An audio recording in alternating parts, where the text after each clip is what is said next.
कहानी है अनोखी रात, जो कि सुनीता शुक्ला जी लेखक है।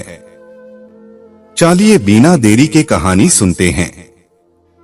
बात है ये उस सियाह रात की है जब चारों ओर घनघोर बरसात हो रही थी और मैं अपने कमरे में प्यारे से टैडी के साथ रजाई ओढ़कर सो रही थी कि माँ ने आवाज दी और पास आकर मुझे उठाया और अपने बाहर जाने की बात बताई। बोले, मेरी प्यारी बिटिया, जाना बहुत जरूरी है।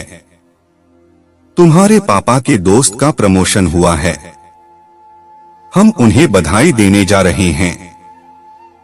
तुम चिंता नहीं करना और आराम से सो जाना। अभी तुम दरवाजा बंद कर लो और जब हम आए तभी खोलना। जब पापा और मम्मी चले गए तो मैं अपने कमरे में जाने लगी कि तभी बड़ी जोर से बादल गरजे और लगातार बिजलियां चमक रही थी। तड़ तड़ तड़ तड़। हाल की खिड़कियां जोर जोर से चरचर की आवाज के साथ मानो अपने आप ही हिलती डुलती जाती। बड़ी तेज तेज से हवा चल रही जैसे करती सरसर। खिड़की से बरसात की बूंदें भी आ रही थी घर के अंदर। अजीबोगरीब आवाजों से मुझको बड़ा डर लग रहा था। तभी ऊपर के कमरे में भी जैसे कुछ हलचल सी हुई। डरते डरते धीरे धीरे सीढ़ियां चढ़कर मैं ऊपर पहुंची और धीरे से कमरे का दरवाजे को खोला। धकेलकर सामने का दृश्य देखकर तो मेरे होश उड़ गए। मुंह से मेरे कोई आवाज भी न निकली और पलकें भी न झपकी। घुलमिल अंधेरे में दर्जनों जोड़ी आंखें चमक रही थीं। मैं कुछ समझ पाती उसके पहले ही अचानक सोफे से दो बाहें निकली और मेरी तरफ वो लपकीं। उनसे बचने की खातिर मुझको कुछ भी समझ न आ रहा था।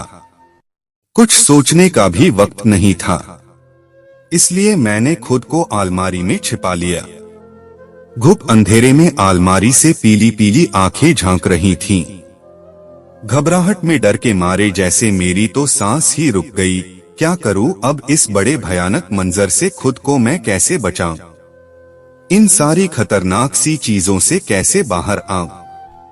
अलमारी से निकलकर भागने की कोशिश की तो देखा सर्दी वाला मेरा कोट कमरे में दौड़ लगा रहा था। मोटर के पहियों के जैसी डरावनी आवाज के साथ घड़ी की सुइयां दौड़ लगा रही थीं। जाने कैसे उस कमरे की हर चीज जिंदा हो गई थी। अगर सब मेरे पीछे पड़ गईं, डराए जा रही थी। माँ, पापा, मुझे बचा लो प्लीज। पर हाँ, कोई नहीं था मेरी मदद के लिए।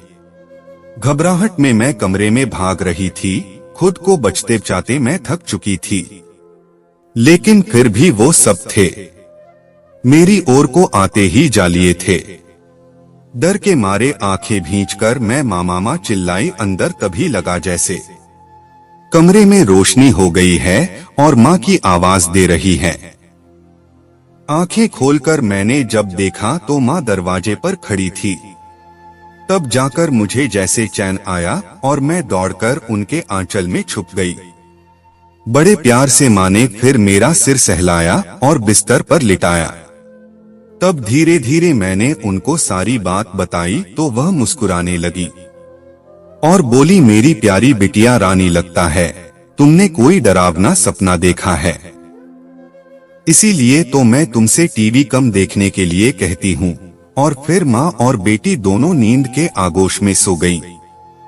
दोस्तों, कहानी कैसी लगी कमेंट में जरूर बताएं।